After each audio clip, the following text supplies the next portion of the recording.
All right, I say this for last, hoping my power or internet would go out, but unfortunately it didn't. So we'll do this and then wrap up. But Florida State coming off of a 5-7 year where they certainly got better than they were the year before in 24, but also kind of going into this year feeling like, man, what the heck is going to happen? They brought back some talent. They pulled in some guys from the transfer portal that I do think will help. But just big picture at Florida State, the fans are miserable. I don't know if people inside the building are miserable or not, but I certainly know that they feel the pressure. Just big picture thoughts on Florida State, where they are. Mike Norvell is as a leader right now that has struggled the last couple of years and 4 of his 6 years. Just where are they? Yeah, it is unfortunate, man, because I was going back and forth with a couple of people, on Twitter and comments or messages, whatever, and they're kind of, they're pissed because I'm so high on Miami. They're like, well, what about us? What do you? And I said, listen, let's get back to the postseason, right? That's the immediate, tangible thing that has to happen. And if it doesn't, then some dramatic changes probably need to be had. But this is a hard game, man. You got to build. You got to just build and stack blocks. And, now we had this unbelievable season where there was so much excitement, so much hype, and it was ripped away from us. And it just feels like since that moment that the Seminole logo did not pop up on the college football playoff or the Final Four, it just feels like this weird funk, gross, like whatever. No one feels good about it. And then we play Alabama and hammer him. And it's just like, it's over. We're free. It's all good. And then it's not. And you're still there. And so, it's just one of those weird things where I think Mike Norvell is a great coach. I think that he has had a dramatic learning curve on recruiting the South and recruiting Florida. And that's a tough thing that is still growing and figuring out. And it's, you have people that have been doing this their entire life and know everybody there. He doesn't. Like it's taken 7 years to learn to where we are today. And so I think that on top of, some misses in the portal at key positions that you got to have, specifically looking a couple years ago with DJU at the quarterback position. I mean, that was just crazy decision. I thought Tommy did good things last year, but, didn't grow enough to be the guy that I thought he could. And now you've got another guy in Ashton Daniels that I think has shown some real spark. I think has a lot of the intangibles you want. I think in a Gus Malzahn offense, fans should be excited. I know everybody wanted somebody else and this and that, but he's a good player. And I think when you pair him up with the wide receiver talent that you have here, I think there's reason to be optimistic. He's a great runner. He can throw the deep ball, very smart player. I think there's some juice there, and then there's some excitability. I think the running back room is going to be good. I think the offensive line is going to be good. We just need more from that defense. We just need more from those pass rushers. Those talented twins you paid all that money to need production, not just potential, and being, mainstays and being absolute monsters that I think they can be. So Florida State right now is in a spot where you should feel good because you have the facility. You have the schedule that if you win, you're going to be right there. And obviously you have the, players on the field that I think are going to be really good. So can you just marry it all together? Can you just come together and get this thing rolling? We'll see.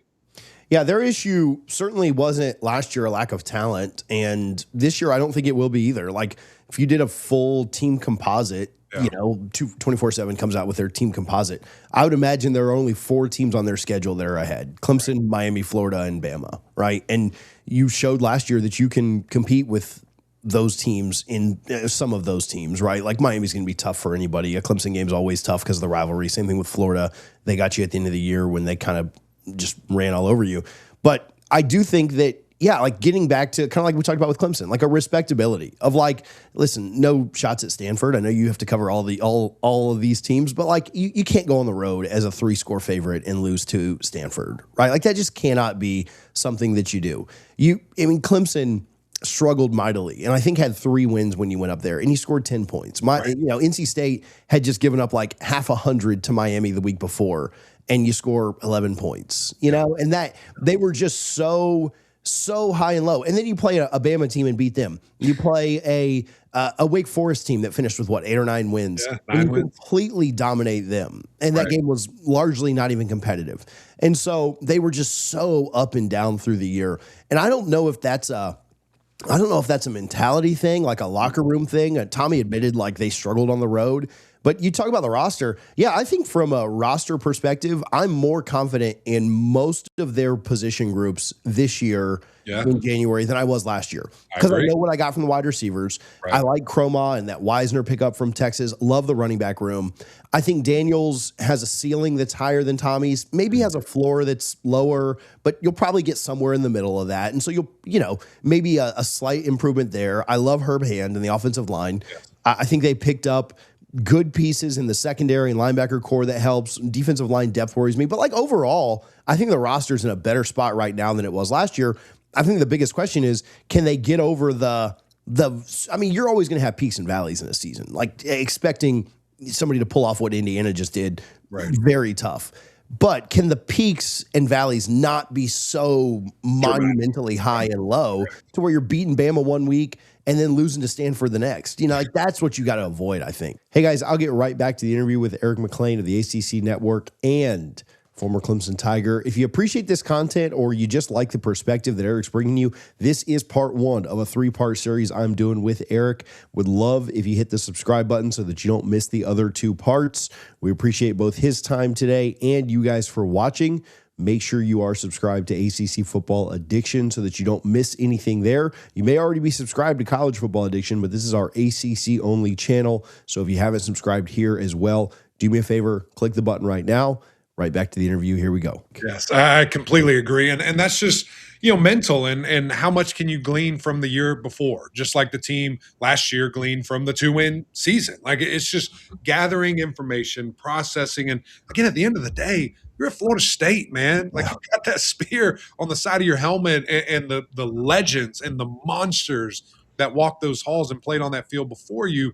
You've got to keep that standard. And so I hope that, this coaching staff can continue to press that. I hope this strength staff can continue to press that and just really understand the magnitude of where you are. Like you said, we cover everybody, love everybody, but some places are different. And this place is different. And it should feel that way. And it should be that way. And again, I saw a bunch of people going back on the schedule. I do want to spend time here. What are your thoughts on it? You don't like the Friday night, the Monday night? What's kind of your non-Saturday thoughts about this thing?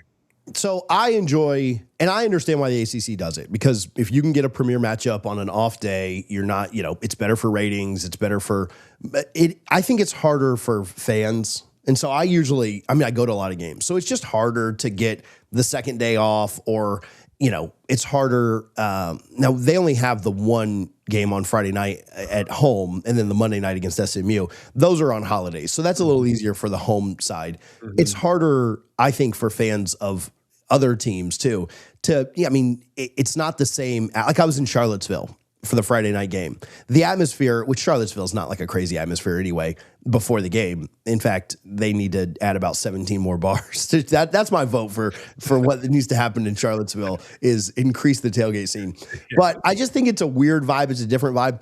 With their 4 games and 2 bye weeks, because they play the week 0 game, there are 6 Saturdays from Labor Day until Thanksgiving where Florida State doesn't play. And I just enjoy college football on Saturdays. Yeah. On the schedule itself, I think it's pretty tough. I think SMU on Monday night is an incredibly tough game. I've got so much respect for Rhett Lashley and what he's building there. You look at the teams you play. The worst ACC team you play is Boston College, but then you got to play Virginia, who was just in the championship. You've got Miami, you've got Clemson, you've got Pitt, who Heinzel ran all over you last year. I think overall the schedule is very difficult.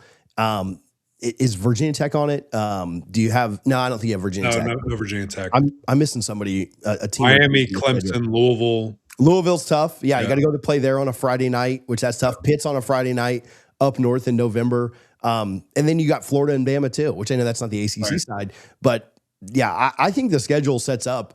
Yeah, it can set up to 7-8 wins. But I mean, there's a scenario where all these ACC teams are good. Now, I think Pitt's lost a little bit. I think Virginia's lost a little bit. So you could certainly win some of these games. But I think you're playing some of the best teams in the ACC. And I don't think there's maybe the Boston College one is one that you can kind of say, all right, we should win that. But man, that's on the road too. And they ain't won there in 1,000 days. They ain't won on the road in 1,000 days. So are you really counting as a win? Right. I don't know the schedule could be any more difficult. Thankfully, Notre Dame came off of it. And I know. Thinking, you know what, but like, yeah, thank God, because that would be incredibly tough to add to it.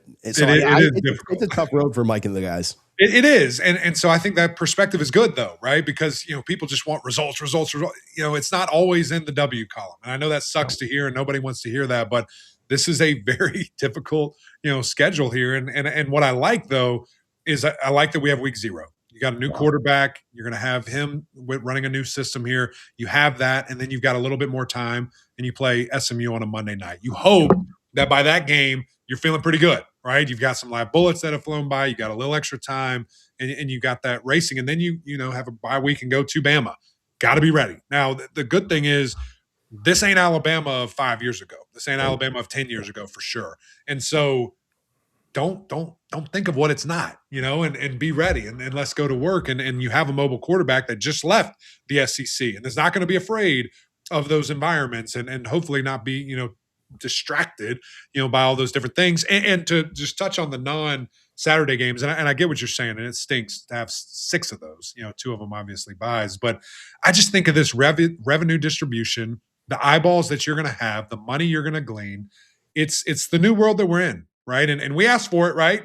Clemson and Florida State specifically asked for it. And so now we're going to reap the benefits, not look at it as a consequence. I think it is a big deal. And I think it's a great thing that, Florida State can be highlighted on non-traditional days. Now you got to take advantage of that. You can't, look preposterous on national TV in a standalone game. But I think it sets up nice, man. And the Tigers, the Noles, we got to figure this thing out. We got to get it right. No doubt. Eric, I know it's the offseason now, but what do you guys have going on? Where can people follow you? Yeah. What are you on right now as far as shows and different things that you've got going? I know you do a podcast as well, but where can people find all that? Yeah, I appreciate it, man. It's great talking with you, first of all. And, we've got 2 podcasts. So Aaron Murray, former Georgia quarterback, and myself, Mac and Murray, you can find that over on YouTube. We kind of are a more national broadcast and look at a bunch of different things. We'll be putting out some reviews, some recaps of the season. And then my girl, Kelly Gramlich, on Gramlich and Mac Clain, just ACC focused. We will start that as well for like the top 10 teams in the ACC. So you can find that anywhere on YouTube. And then we'll take a little bit of a break on TV, man. It kind of goes with college football. So we'll kick it up when spring ball starts and maybe some draft stuff, things of that nature. But it's nice to be home and to be able to play daddy. I'll tell you that. To chill a little bit. Yeah, this last month and a half has been insane. So, Eric, thank you so much for taking the time and hanging out, bud. Appreciate you as well. Thanks for having me, buddy. FSU fans, we appreciate you for taking some time to tune in today. Hopefully you enjoyed this content. We appreciate Eric a ton for his time in hanging out today. If you haven't already, make sure you hit that subscribe button. If you missed part 1 or part 2 of this series with Eric, you can click either video on the screen right now to check those out. We'll see you guys on the next one.